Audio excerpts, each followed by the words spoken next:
빅베이스 대표 임동균입니다. 아파트 시세 상승률이 대출 금리인 주택담보대출 중개 플랫폼 그레이집을 만들고 있습니다.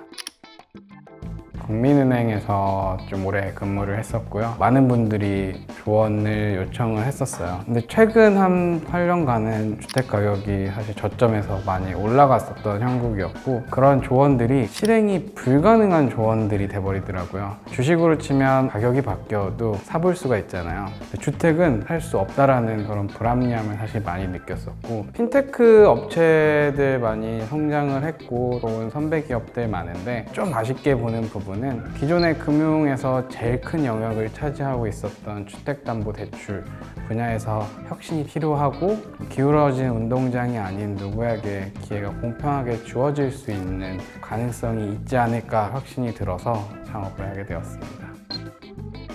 실거주 수요랑 투자 수요를 분리해보자 라고 해서 출발한 게 아파트 조각 투자, 그다음 대출 서비스입니다. 은행의 금리보다는 훨씬 저렴하게 대출을 받고 또 한도도 많이 받을 수 있는 대신에 내 집값이 상승하면 그 상승분을 다른 투자자들과 일부 공유하자 라는 측면에서 시작을 한 거고, 예를 들어서 잠실 S를 하나 사고 싶다고 해볼게요. 지금 21억 정도 할 거예요. LTV가 지금 규제 지역이니까 50%다 하면 저한테 10.5억은 있어야 잠실 S를 매수를 할 수가 있어요. 근데 저는 그냥 애만 잠실에서 키우고 싶을 뿐이지 다 필요 없고 거주만 하게 해달라, 그럼 전월세밖에 지금은 답이 없잖아요. 근데 10.25억이 아니라 한 6억만 있어도 이제 그레이집에서는 그 집을 매입할 수 있는 거죠. 나머지 자금들은 아파트에 투자를 하고 싶은 다른 투자자들이 합해서 도와주는 개념일 겁니다.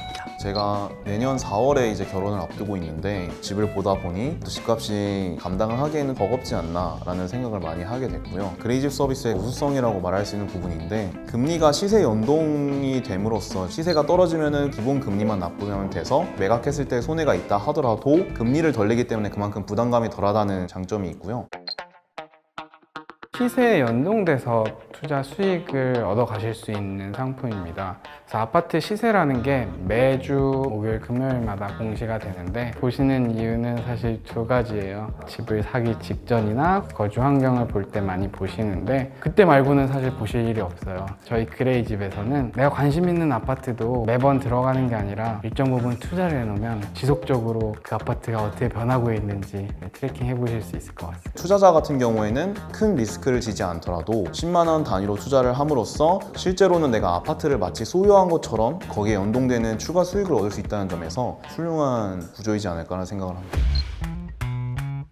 확실히 부동산이 그래도 투자의 끝판왕이다. 특히나 우리나라에선 그럴 수밖에 없는 게, 돈이 많아지면 많아질수록 그 많은 돈을 감당할 수 있는 자산이 많지 않아요. 수익을 내면서 인플레이션을 해지할 수 있는 그 좋은 투자는 그래도 부동산이다. 원금 보장이 잘 이슈다라고 하면 은행에 예금하면 돼요. 근데 은행에서도 원금 보장은 5천만 원까지만 가능하거든요. 10억이면 20개 은행에 분할해서 투자를 해야 되고, 근데 주택은 10억짜리 투자도 있고 5억짜리도 있고 50억짜리도 있고, 그릇 자체는 은행보다 다양하게 준비를 해줄 수 있다는 특징을 갖고 있는 것 같습니다.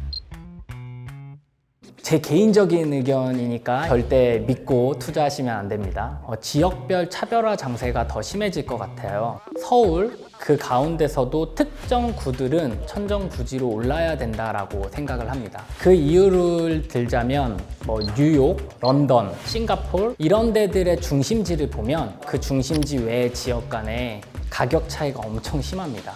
공통점을 살펴보자면 주변이 막혀 있다는 거예요. 이제 남쪽으로 지금 뻗어 나가고 있기는 하지만 서울 안에서 확장을 하기에는 한계가 있는 상황이에요.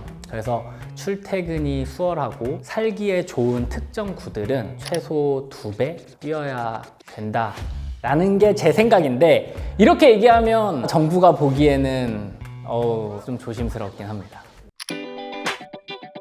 일본 드라마 중에 한자와 나오키라는 그런 드라마 봤어요. 근데 그 드라마에서 우산을 제공을 해줘요, 은행은. 근데 비가 오면 우산을 뺏는다라고 하더라고요, 그 드라마에서. 미천을 대주는데 담보 가치가 떨어지면 회수를 해가더라고요. 안정적인 담보까지 확보했는데 그렇게까지 해야 되나? 라는 생각이 좀 많이 들었었고, 그거를 이자에 녹인 거죠.